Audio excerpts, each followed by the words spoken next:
dreams aren't going to come true if you don't take action. Hello and welcome to Pillars of Wealth Creation, where we talk about creating financial success with a special focus on business and real estate. I'm your host, Todd Dexheimer. Now, let's get to it. Hello and welcome back to Pillars of Wealth Creation. I'm your host, Todd Dexheimer. With me, as always, we got Matt Jones. Matt, how are you doing today? I'm doing great. How are you doing, Todd? I'm fantastic, man. Well, this is our Wednesday episode where we just talk about whatever the heck we feel like talking about. And, I just want to start out, Matt, anything new going on with you? No, not really. Just paying attention to the market, keeping my Yeah. eyes open for some deals. It's a little tricky right now, but there are still deals out there. Yeah, this is an exciting time. It's a nerve-wracking time, but I think the key is if you've been diligent over the last many years and been buying properties and bought them with cash flow in mind, you will still likely do just fine. Back in 2005, 4, 5, 6, the last run up, the people who bought diligently with cash flow, certainly their values of their properties suffered. But they continued to maintain good cash flow. The returns for their investors definitely went down, went sideways a bit, but they made it out just fine and they still profited and were able to then also capture good values for deals that were for not new apartments, but for apartments that were dropping in value. So that's why, to me, it's exciting time. I feel like our properties are well positioned. We do have some that are going through a fairly deep value add that I'm a little more anxious about, that I want to get to that good spot. Here's the great thing: even though the economy feels a little weird, stock market's plummeting, Bitcoin's plummeting, people are freaking out because of high inflation, all that kind of stuff. The good thing is that demand for apartments is at, if it's not a record high, it's very, very close. There's extremely high demand, and housing, purchasing a house is becoming less affordable. And so I feel, even though things are getting a little weird out there, that the properties here that we're still in a pretty big renovation phase will still do just fine. So, Yep, exactly. I mean, I wouldn't be surprised if interest rates got up to like 8 or 10%. Granted, I don't know exactly what it will be, but yeah. that certainly makes it hard to buy a house, and so people are still looking to rent.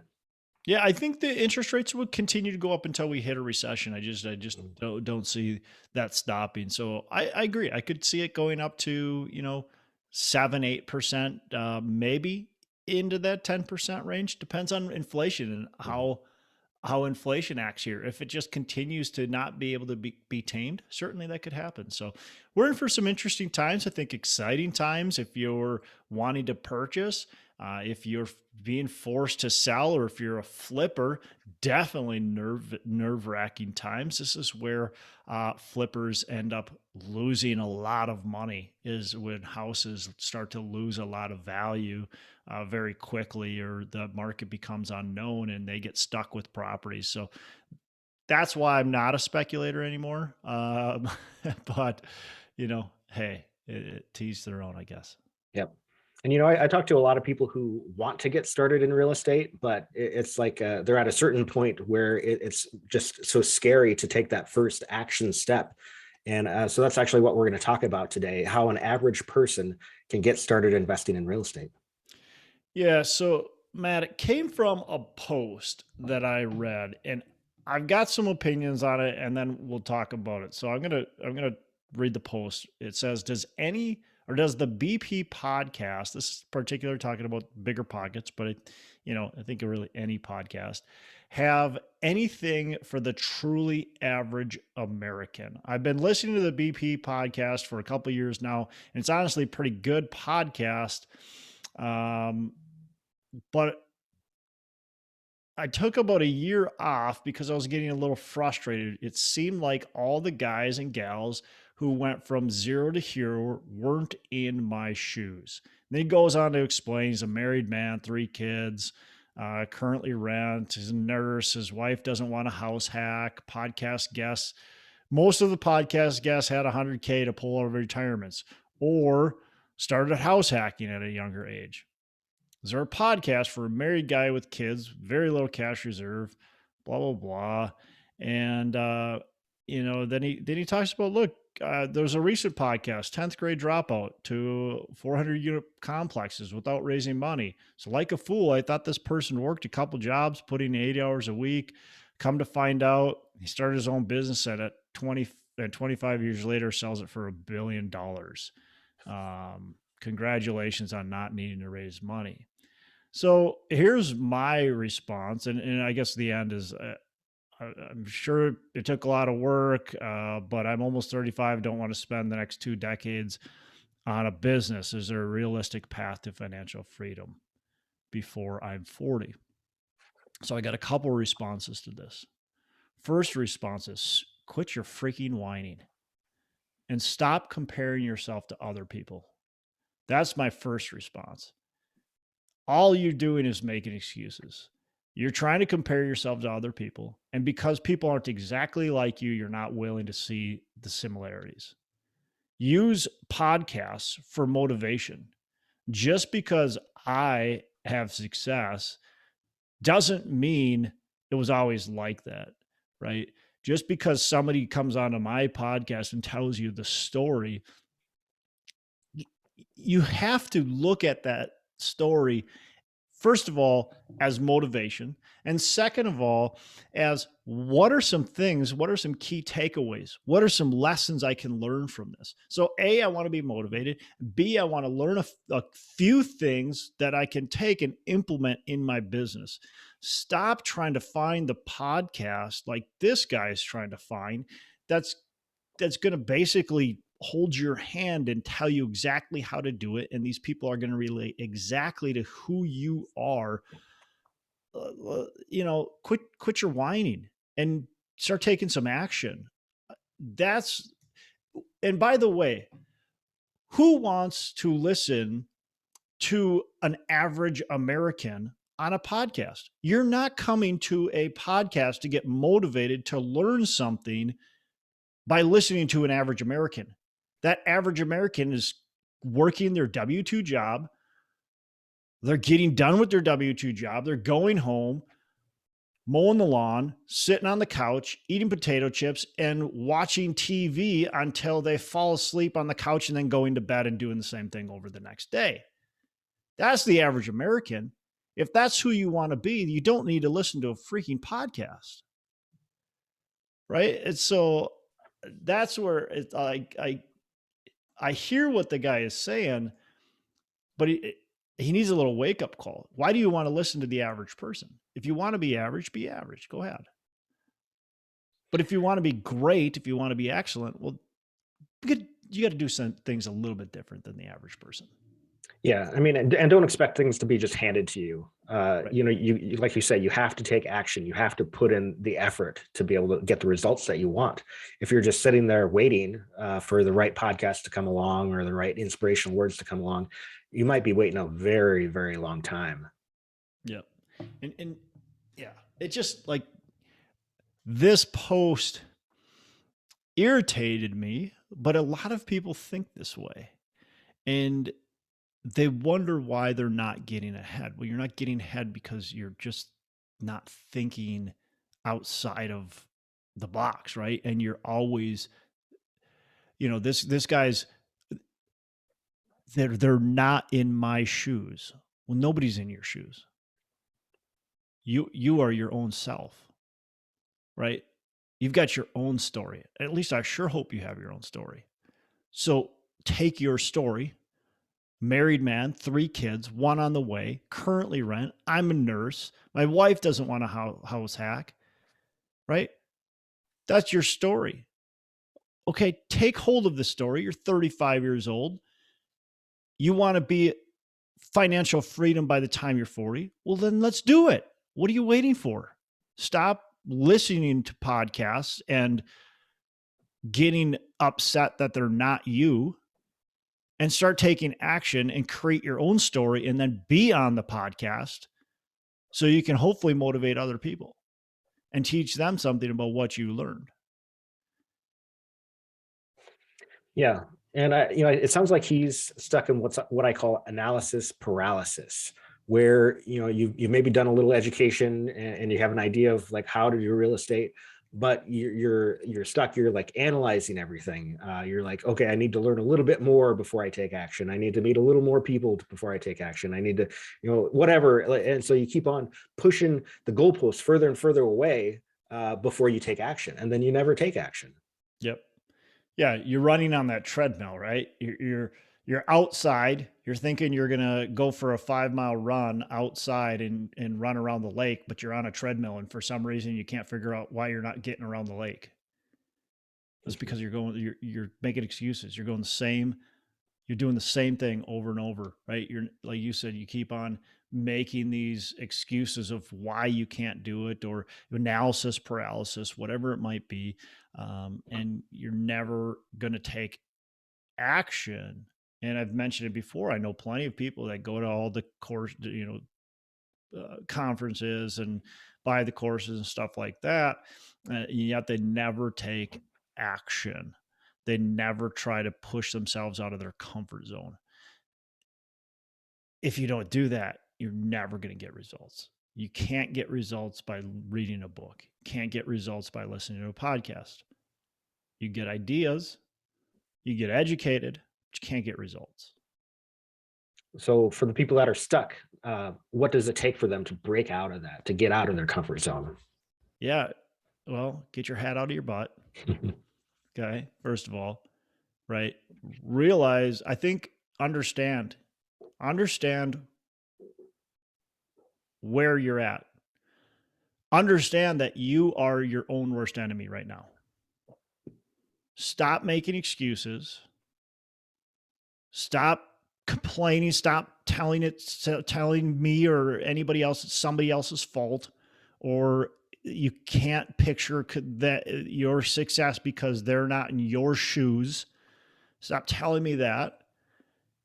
Own up to what is happening in your life, right? Understand that it's your fault.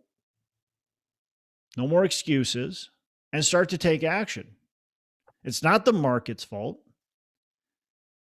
right? It's not the market's fault. I have purchased 2 properties this year. We're purchasing more properties this year. We've got several under contract. It's not the market's fault. The market didn't do anything. Okay. We purchased properties last year. We purchased properties the year before, right? COVID, it's not COVID's fault. No, we purchased properties during COVID, right? I grew my assisted living business through COVID. Assisted living got destroyed, got decimated during COVID, and I was able to purchase properties during COVID and make money and cash flow. So quit making excuses. It's not other people that are holding you back, right? It's not money. It's not money or lack thereof. I started in this business with almost zero money. I was a teacher, right? This guy's got a W-2 job. He's a nurse. He's making more money than I ever could have dreamed of as a teacher. So it's certainly not money. All right. So what's your excuse? Your excuse is it's just you and you're lazy, or you have analysis paralysis, or you're fearful, or you're not willing to take the risk, or whatever. But you've got an excuse, and you've got to get over it. Yeah, I think that comes down to like the biggest hurdle that people have to get over is their own mindset. If you tell yourself, oh, it's too risky to start right now, or I don't have enough information, or whatever, then you're right. You've put that limit, that block on yourself, and it's up to you to free yourself. You're in a prison of your own mind. I've made plenty of excuses myself, by the way, Matt. I mean, there was plenty of times where I should have been buying properties and I wasn't. I made plenty of excuses of why I shouldn't be buying properties. And I could sit here and say, oh man, I made some big mistakes. And certainly I should have bought a lot more properties. But first of all, I'm not going to look back and say, oh, well, I should have done this. I should have done this. I should have done this, and then not take action on it. So should I have been buying more properties aggressively back in 2016, 2017, 2018, 2019? Absolutely. But you know what? We're moving forward. And right now, we're not making excuses. And I made excuses at times. And everybody does it, and that's okay. But you can't let those excuses paralyze you, and you can't let those excuses continue to pile up and up and up and up until they become a noose around your neck and don't allow you to grow your company, grow your business, grow yourself. Yeah. And, I think for a lot of people, getting like a coach or a mentor would help a lot in this situation too, because you're starting to be held accountable by somebody and pushed by somebody. So if you don't have what it takes to do it on your own, hire somebody to help get you to the next level. Yeah. That was actually one of the big reasons why I hired Trevor McGregor myself, is because I knew I was getting in my own way. I knew I was my own worst enemy. And I needed somebody to be able to tell me that and tell me how to navigate around that. And I think that's very good advice you gave there. So definitely hire a coach or mentor, become part of an accountability group, whatever it takes to get yourself out of that mentality. Look, we've talked, Matt, in the past about setting your goals, setting true, real goals, having your why, knowing and understanding your why. Why are you wanting to do this? Those are all super important, and those can help you get beyond that point of excuses and analysis paralysis. But eventually, it comes down to get your head out of your butt, stop making excuses, and start taking action. And if you're not willing to do that, your goals are just dreams. And your dreams aren't going to come true if you don't take action. And so that's just a fantasy, right? And that's all you got is a fantasy. If that's what you want, that's fine. But I want reality.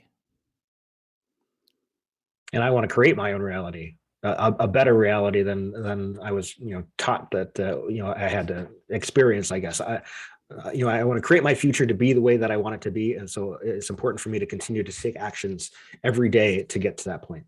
Yep. Yep.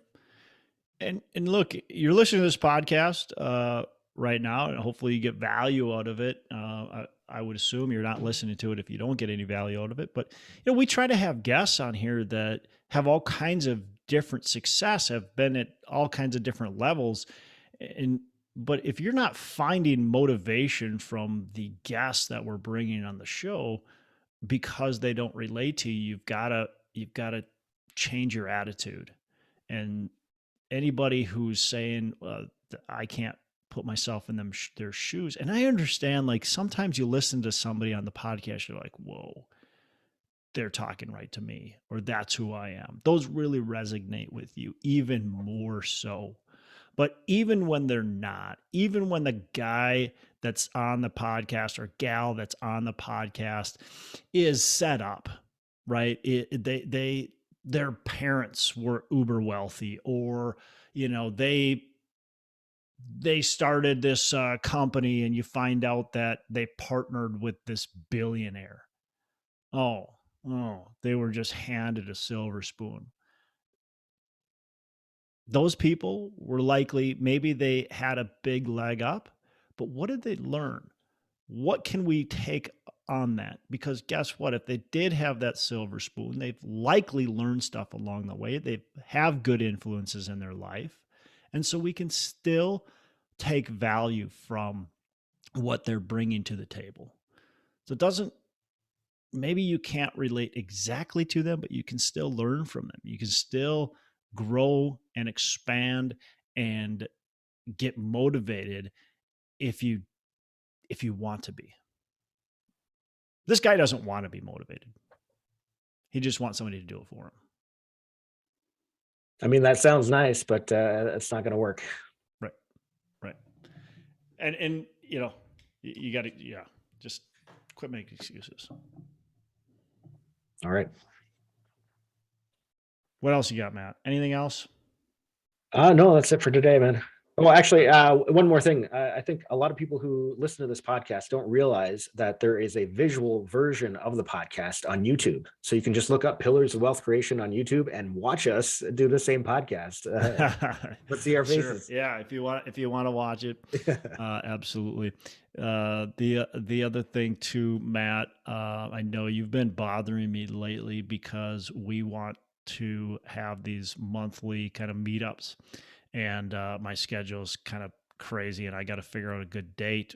We got to make it a very consistent thing here coming up, but we are going to be doing monthly kind of just happy hour meetings. So if you're ever in the Twin Cities, we'd love to have you there. Of course, if you live in the Twin Cities, we'd love to have you there. So you can connect with the multifamily mastermind group through Meetup.com. That's where we post it all. We also will post it on the North Star Real Estate website, northstarunlimited.live, when we have those. So we'll get on it. We'll probably have our next one likely in July. Hate to push it off to July, but I don't think I can make June happen. But we'll likely get the next one out in July, and we'll let people know on the podcast. We'll let people know on those other sites. Sounds good. So cool, Matt. Well, you have a fantastic rest of the day. Make every day Saturday. Thanks. You too. Hey, thanks so much for listening. I appreciate you being a loyal listener. I would love to have you go on to our Facebook page and subscribe. Give us a thumbs up. Go on to iTunes or wherever you listen and give us a rating and review. Don't forget to subscribe. But your rating and review just helps us push this out to more and more people and continue to grow our audience and hopefully positively affect a ton of people out there that really need this and want this. So the other thing I've got for you is a free ebook on my website. So go on to venturedproperties.com, and download our free ebook on real estate and on syndication. And I've got some data points in there, some really good stuff for you. So I'd love to have you take a look at that. It's free. I'm not expecting anything from it. And also, look, if you want some help in multifamily, want some help learning, growing, getting your business off the ground, I would love to talk to you about what it would look like to work with me potentially and see if that's a good fit. So you can go to coachwithdex.com and check that out, and we can definitely have a call. Thanks a lot for listening. You make it a fantastic rest of the day. I'll catch you on the next episode.